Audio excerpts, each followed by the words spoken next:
আসসালামু আলাইকুম, doctor ARM Jamil বলছি। আশা করি যে যেখানে আছেন ভালো আছেন। আজকে খুব গুরুত্বপূর্ণ একটা বিষয় আপনার সাথে শেয়ার করছি। সেটা হচ্ছে আমরা অনেক সময় ফাস্টিং লিপিড প্রোফাইল করি বা আপনার চিকিৎসক আপনাকে প্রায় রক্তের চর্বি কেমন আছে সেটা দেখার জন্য পরীক্ষা দেন fasting lipid profile. But fasting lipid প্রোফাইলে আমরা অনেকগুলো প্যারামিটার পাই, যেমন টোটাল কোলেস্টেরল পাই, এসডিএল পাই, এলডিএল পাই, ভিএলডিএল পাই এবং ট্রাইগ্লিসারাইড পাই, খুবই গুরুত্বপূর্ণ। এবং এগুলোর আসলে রেঞ্জগুলো আমাদের নর্মাল রেঞ্জগুলো পাশে দেওয়া থাকে। বাট এখানে একটা গুরুত্বপূর্ণ জিনিস মিসিং হয়, যেটা ফাংশনাল মেডিসিন আমরা খুবই গুরুত্ব দিই, সেটা হচ্ছে ট্রাইগ্লিসারাইড এবং এইচডিএল যে রেশিও, এটা আপনাদের আসলে বের করে নিতে হবে। ম্যাক্সিমাম ল্যাবই এটা আপনাকে দেয় না।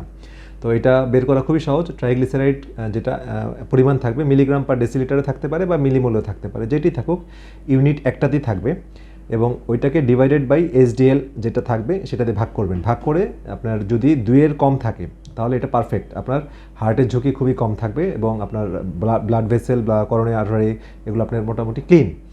আর 4-এর বেশি থাকলে এটা আপনি হাই রিস্কে আছেন এবং 6-এর উপরে যদি থাকে এই ট্রাইগ্লিসারাইড বা এসডিএল রেশিও, তাহলে আপনি ভেরি সিভিয়ার ডেঞ্জার সিচুয়েশনে আছেন। আপনার কিন্তু খুবই স্বাস্থ্য ঝুঁকি আছে এবং হার্ট অ্যাটাকের ঝুঁকি অনেক অনেক বেশি। তো অনেকগুলো স্টাডি ইনক্লুডিং হার্ভার্ড স্টাডিতে দেখা গেছে যে ট্রাইগ্লিসারাইড যদি বেশি থাকে তো সেক্ষেত্রে এটা হার্ট অ্যাটাকের ঝুঁকি 3 গুণ বেশি থাকে। যাদের নর্মাল ট্রাইগ্লিসারাইড থাকে, যাদের 100-র নিচে বা আরও কম 80-র মতো থাকে, তাদের ক্ষেত্রে তাদের তুলনায় তাদের অনেক ঝুঁকি অনেক বেশি, ট্রাইগ্লিসারাইড যাদের বেশি থাকে। আর ট্রাইগ্লিসারাইড এসডিএল রেশিও যাদের বেশি থাকে তাদের কিন্তু 16 গুণ বেশি হার্ট অ্যাটাকের ঝুঁকি অন্যদের তুলনায়। এবং এটা কিন্তু এই ট্রাইগ্লিসারাইড এবং এসডিএল রেশিওটা এটা কিন্তু একটা স্ট্রংগেস্ট প্রেডিক্টর হার্ট অ্যাটাকের। আর এটা কোলেস্ট্রল, টোটাল কোলেস্ট্রল থেকেও আপনার এটা বেশি ইম্পর্টেন্ট মার্কার, কারণ টোটাল কোলেস্ট্রলটা একটা ফর্মুলাতে বের করা হয়, যেমন এইচডিএল যোগ এলডিএল যোগ 20% ট্রাইগ্লিসারাইড। হ্যাঁ, এখন আপনার এইচডিএল যদি বেড়ে যায় তাহলে কিন্তু টোটাল কোলেস্ট্রল বেড়ে যাবে, এলডিএল বাড়লেও বাড়বে, টিজি বাড়লেও বাড়বে। কিন্তু রেশিওটা বের করতে হবে আপনার এই এইচডিএল এবং টিজি, হ্যাঁ, এই দুটা রেশিও, টিজি ডিভাইডেড এইচডিএল, এইটা আপনাকে থাকতে হবে বিলো 2 আইডিয়াল। হ্যাঁ, তো এটা আপনি 2-এর নিচে থাকলে আপনি একদম স্বাস্থ্য ঝুঁকি মুক্ত বলা যায়, অনেকটা কার্ডিওভাস্কুলার রিস্ক ফ্রি, কিন্তু সাথে অন্যান্য প্যারামিটারগুলো আপনাকে ভালো রাখতে হবে।